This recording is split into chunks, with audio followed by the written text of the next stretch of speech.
Hey guys, how y'all doing? Good morning, good evening, good afternoon to everyone around the world. Welcome back to another Dead by Daylight video featuring your girl Spirit. Coming at you with a very fun build today in the form of Lullaby, Undying, Oppression. Ooh, who's that? An Overcharge. Now, we will be talking about the brand new upcoming changes to Dead by Daylight here with this brand new patch. A lot of things are getting changed, and I don't generally talk about, patch notes. I don't like to, input that in most of my content or my videos or what have you. Nice shot, Beta. Not today, though. Wow. I kind of like to leave that information up to other content creators and or, yourself, for those of you out there to actually go read patch notes. Very fast, Gen. But some of us don't really read patch notes quite often, to be fair. And this was kind of brought to my attention recently because, there are patch notes floating around for the PvE and stuff, and in which I do play on often, where gen changes are going to be coming to the game, let alone healing is going to be changed entirely when it comes to the game Dead by Daylight.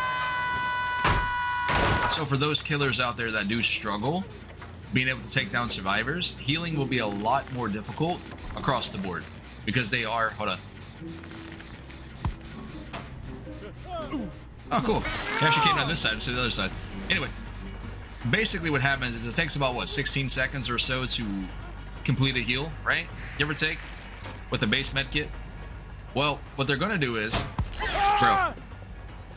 they're going to make that higher. So it'll be 24 seconds across the board, no matter what med kit you're using.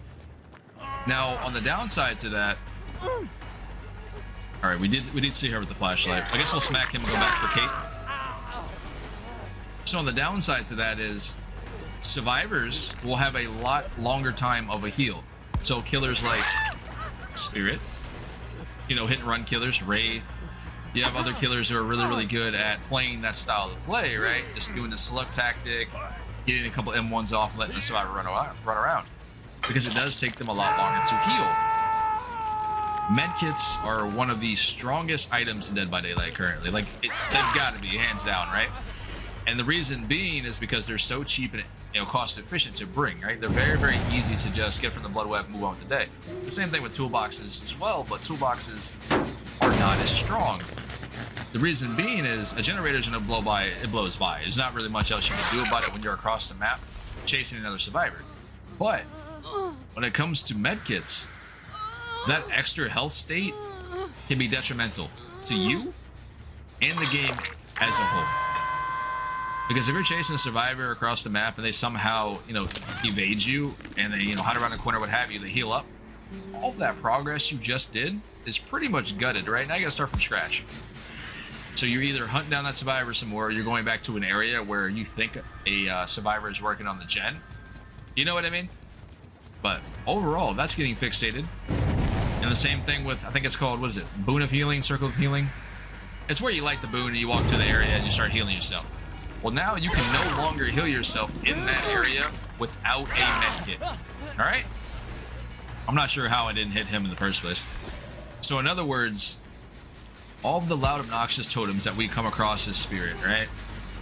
We normally leave them up so that way we know a survivors can go over there to heal, or we smash the totem out because we can't hear. Regardless of what we do now, a survivor, I said hard, a survivor cannot heal themselves with a medkit or without a medkit in that area unless they're healing another survivor. Nice try, buddy. And what that allows you to do is it does speed up the healing progress while you're healing another survivor in that area, but it does not speed up healing progress for a survivor that has a medkit in that area. Hopefully that made sense. But I figured we might as well add a little bit of information when it comes to the patch notes, because there are a lot of times where I don't pay attention to the patch notes if it doesn't pertain to Spirit. Sometimes I like being surprised, but there are a lot of information in which sometimes comes across the board in the PvE that I think some people don't even know about or pay attention to. And maybe sharing this bit of information might, allow you to become a better gamer overall. That's what we're here for, to make content and get everyone happy and get better at the game, but that's just me. Thankfully, we are not actually receiving any changes, in the quality of nerfs to Spirit or any of our other favorite killers across the board besides Hillbilly, breast and pepperonis, I guess. Thank you. Bro, this Lullaby is actually doing really, really well here. Unfortunately, they haven't broken a single totem here, so Spirit kind of gets a Lullaby in her terror radius a little bit. It does not account for her swooshy noise or anything like that. You still hear that, but still. It's doing its job. And for me, I think it's the missed skill checks that really come into play, especially when you're playing with a perk build, such as Overcharge and Oppression, which is really, really good. Nice. Now, you can also keep in mind that hit and run playstyle builds are going to do so well. So that build that I put out earlier today, or not today, but yesterday, when it came to the Chlorophobia and leverage, select butcher, all that sort of thing, it's going to work wonders for people such as myself and other players who don't like kicking generators, who are more so out for the hunt, you know, going for that chase. Because you got to keep in mind, healing is 24 seconds now across the board. Not live yet, but you know, it's on the PB. It's working for it. And that just means that the game entirely is going to do so much better for the state of the game, I think. But we'll see what happens. Overall, let's go ahead and dive into game number 2, because that's what we do here on this channel. I'll see you guys in a split second. Let's go, boys. All right, guys, here we go. Diving back into another game. Keeping the exact same build as last time, though. Coming at you with Undying, Lullaby, Overcharge, and Oppression. Hopefully, we can have a much better game here. I mean, last game was pretty good in our favor, and I am hoping this one's going to do the same.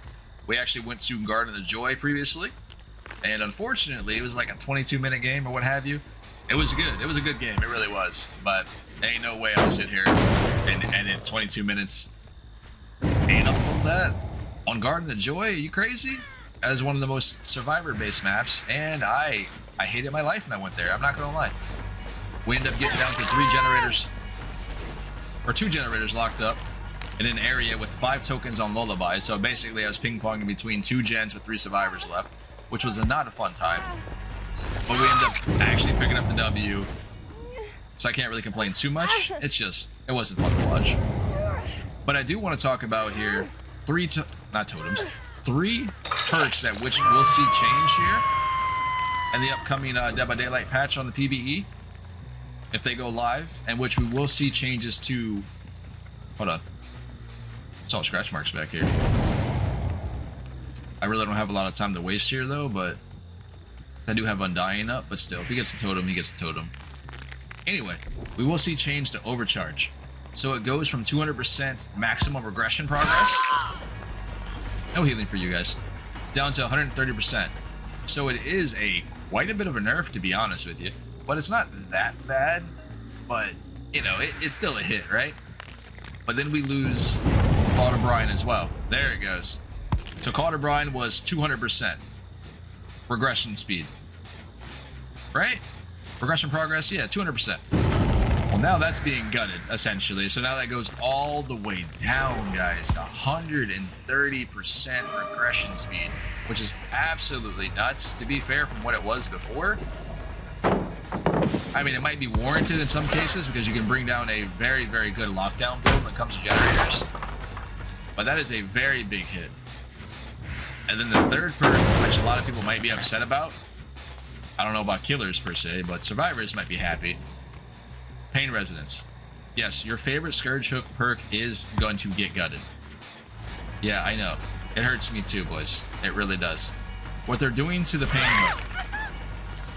Every game you start, right, you have 4 tokens, in which the first survivor that you put on a hook, Pain Resonance will do its normal thing. Window?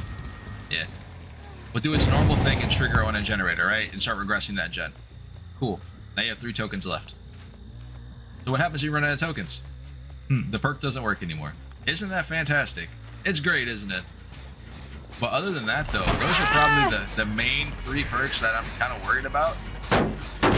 For a lot of other killers out there. If you guys watch my content, you know I don't know what you're doing, Lori. You know I don't really run around with too many gen slowdown perks or what have you. I might run with like Joel or Pain Res, but I don't generally run like a maxed out build unless we're doing something, you know, unless we're talking about a build or what have you. But I do know there's a lot of players out there who, as a killer main, not just Spirit or what have you, you guys have a lot of trouble of, you know, getting survivors taken down and what have you. You kind of just hunt generators, which is fine. You know, that's good play, right? It really is. It's good play. But now they're kind of hurting some of your favorite perks, so you might have to switch your builds up a little bit. It won't be that bad, considering healing's getting a little bit change and all that sort of thing. So I do hope everyone can still enjoy it and have a good time.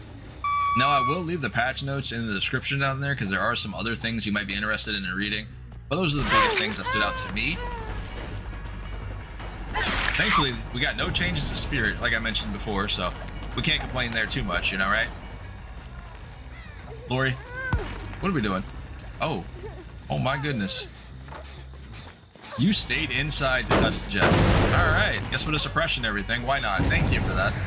There goes the skill check miss over there. Oh, never mind. They actually got the unhook. We're gonna down Lori here. Hola, Chiquita. Come her often. No dead hard either. Oof. Big oof. I don't think I've seen... I think we saw Dwight maybe twice all game. He gave me that pallet over there on that tile, and then he got the unhook. And that's about it. We've got 4 stacks on our Lullaby here, which is very, very solid. It's very confusing for survivors, I think. Like, considering now where Spirit can come from, outside of hearing the swooshing noise, it might get a little confusing. I don't normally play with this perk all too much when it comes to Spirit, but it does quite well. But it's not the this perk's gonna carry me type. You know what I mean? It does help you quite a bit. But if they pop the totems, they pop the totems. You need to be worried about kicking your generators with a build like this. That's how you get maximum value. Let alone it gives you a lot of information in which what generators survivors are working on. Considering oppression can hit multiple gens. Oof. I'm sorry, girly. Considering oppression can hit multiple gens, that's a lot of difficult skill checks that can be spread around the map. Alright, sorry Nia. Thanks for playing though, I appreciate you. We have 5 tokens up now. Our totem is still alive. We got Kate, Lori, and Dwight left. We have yet to hook Dwight, I believe. Which isn't too bad. Oh. I guess you're giving up? Okay. Fair enough. You've had a good run. I appreciate you. Stage 2 for you? This might just be a ploy, to be honest. She might have just tried to buy my time. That way they can pop the totem or find the totem. Yep. Cool. Well played. You know what? I'm gonna give them the benefit of the doubt. I don't think she actually knew that they knew what that totem was. Nice try, Kate. You almost got me. It had to be Dwight, though, right? Because he popped the first one. I don't know where he went to.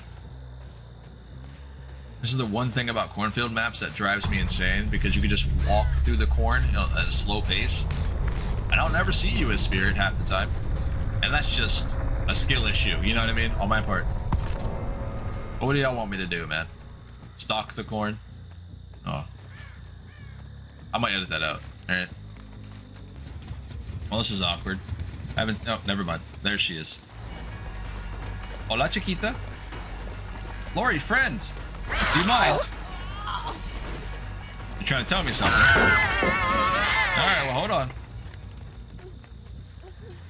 You know what? Let's just take a peek. She might be telling the truth. And she was. Nice sprint burst. This man has literally done nothing all game besides pop 2 totems. And get it on the hook or 2. That's it, as far as I'm aware. There's always that one survivor in your team that does pretty much nothing all game. It's fine. I think he actually hopped back, right? Yeah, he did. That was my bad. Overall, though, I can't really complain too much with this build. It actually was pretty good. I'm not gonna lie. The only downside to this is you really only running 2 perks. Lullaby is whatever, right? If it gets you value, it gets you value. Undying, or sorry, 3 perks. Undying is that perk that just, if you don't use it, you don't use it. So let's say you go a whole game without them popping a single totem. Do you actually get value out of Undying? Not so much. But it can still help you draw out the game, because as soon as you get 5 tokens on Lullaby, there's no skill check warning entirely. That also goes for healing too. You see what I'm saying? So it can be really, really good for hit and run playstyles, especially when you actually are getting your hooks. But overall, this has been Pawseplays. Hopefully you guys do enjoy this sort of content. Welcome to the channel for those of you that are new. And if not, excuse me. Bro, I was spamming that spacebar. I have no idea why that happened. But anyway, for those of you that are new around here, hi, welcome in.